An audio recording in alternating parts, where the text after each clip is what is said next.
Voiture imposante pour ce grand rendez-vous. Guidé Palema face à Carte de Broderie, face à Général du Lupin, face également à Isser d'Espien et face à Steinlager qu'il ne va pas falloir oublier bien sûr. C'est le numéro 4. Le départ.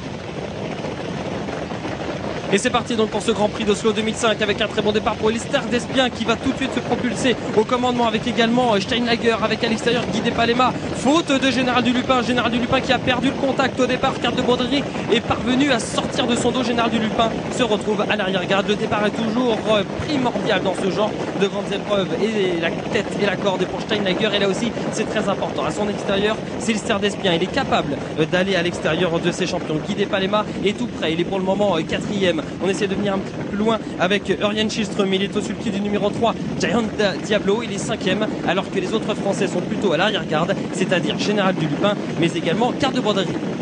Il y a 2100 mètres à couvrir dans cette épreuve et nous abordons bientôt un deuxième tournant avec une vitesse qui ne semble pas démentielle sous la conduite de Steinlager qui a le bon rôle d'appliquer le rythme à cette épreuve. À son extérieur c'est Isser d'Espien, il porte le numéro 5, c'est l'un de nos Français. On vient ensuite avec le grand champion Guidé Palema, c'est le grand favori. Côté corde nous retrouvons Prime Prospect associé à l'italien Guzzinati. On vient un petit peu plus loin côté corde avec Örjan Kihlström, il est au sulky de Giant Diablo. On vient à l'extérieur avec Magnetic Power et voici Général du Lupin, JMB pour l'entraînement de Jean-Paul Marmion. Général qui va tenter de passer la surmultipliée à un tour du but après un départ moyen. Il passe dans le dos de Guidé Palema et vous avez vu Jean-Michel Bazir qui demande le maximum tout de même à son champion Général du Lupin qui va se placer en 5e position. Il va peut-être pouvoir être couvert par Isser d'Espien.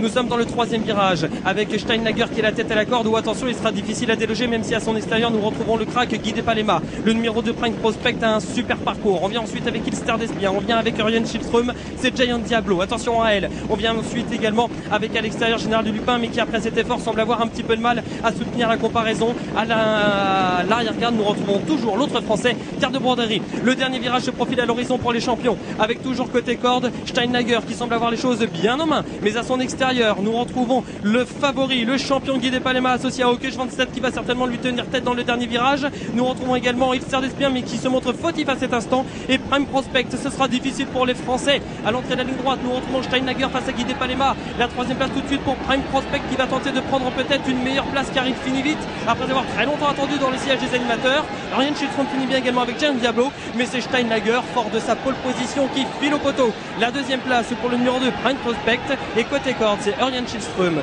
au sulky de Giant Diablo qui va prendre cette 3e place.